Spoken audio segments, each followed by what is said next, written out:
एक बार की बात है। एक लड़का जंगल से गुजर रहा था।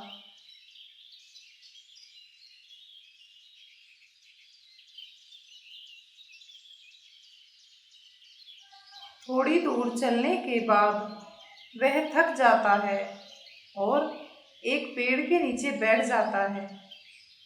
तभी उस पेड़ से एक आवाज आती है। मुझे बहुत प्यास लगी है, कोई मुझे पानी पिला दो।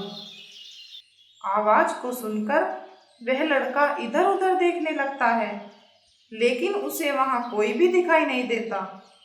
तभी वह बोलता है, कौन हो भाई, दिखाई क्यों नहीं दे रहे हो? क्या तुम मेरी आवाज सुन सकते हो? तभी लड़का बोलता है, मैं आवाज तो सुन सकता हूँ, लेकिन तुम दिखाई क्यों नहीं दे रहे हो? जिस पेड़ के नीचे तुम बैठे हो, मैं वही पेड़ बोल रहा हूँ। तभी लड़का अचानक से चौंक कर खड़ा हो जाता है और पेड़ की तरफ देखने लगता है और पूछता है, अरे, तुम तो एक पेड़ हो और तुम कैसे बोल सकते हो? तभी वह पेड़ बोलता है कि मैं आपको एक कहानी सुनाता हूँ। बहुत पुरानी बात है।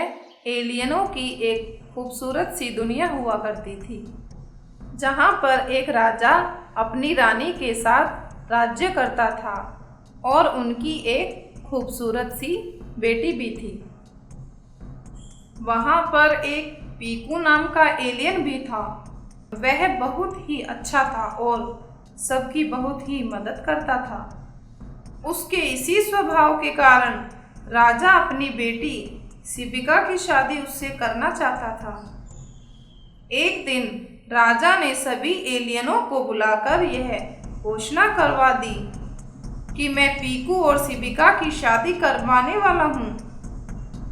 वहीं पर एक झिंगू नाम का एलियन भी था, जो इस घोषणा को सुनकर बहुत ही क्रोधित हो गया, क्योंकि वह भी राजा की बेटी सिबिका से शादी करना चाहता था।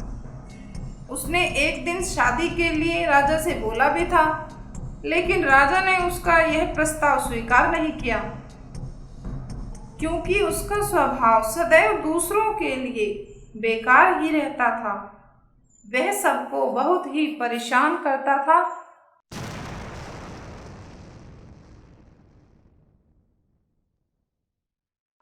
राजा के मना करने पर उस समय तो उसने कुछ नहीं बोला, लेकिन वह मन ही मन सोचता था कि वह राजा की बेटी से शादी करने के बाद राजा और रानी को बंदी बना लेगा और वह खुद वहां का राजा बन जाएगा। तभी उसने एक योजना बनाई और बहुत ही चालाकी से उसने राजा की जादुई छड़ी को चुरा लिया, जिसमें उस एलियन राजा की सारी शक्ति थी। उसने उस छड़ी से पीकू को एक घोड़ा बना दिया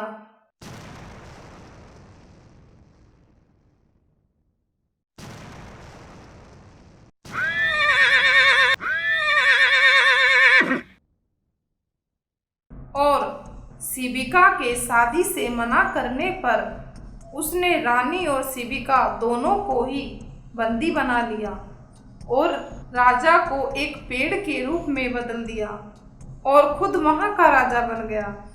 जिस राजा को उसने पेड़ बनाया था, वो पेड़ मैं ही हूँ। तभी से मैं ऐसे इंसान की तलाश कर रहा हूँ जो मेरी आवाज़ को सुन सके और मेरी जड़ों में पानी डालकर मुझे इस जादू से मुक्त करा सके। तभी उस लड़के ने पेड़ की जड़ों में पानी डालकर उसे उस जादू से मुक्त करा दिया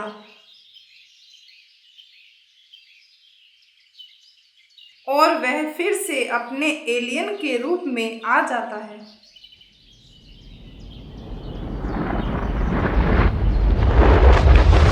और वह एलियन उस लड़के को शुक्रिया बोलकर वापस अपनी दुनिया में चला जाता है और वहां जाकर अपनी जादुई छड़ी उससे छीन लेता है और झींगू को हमेशा हमेशा के लिए बंदी बना लेता है और पीकू को वापस घोड़े से एलियन बना देता है और अपनी रानी और बेटी को मुक्त करा लेता है। उसके बाद वे सभी फिर से खुशी खुशी एक साथ रहने लगते हैं।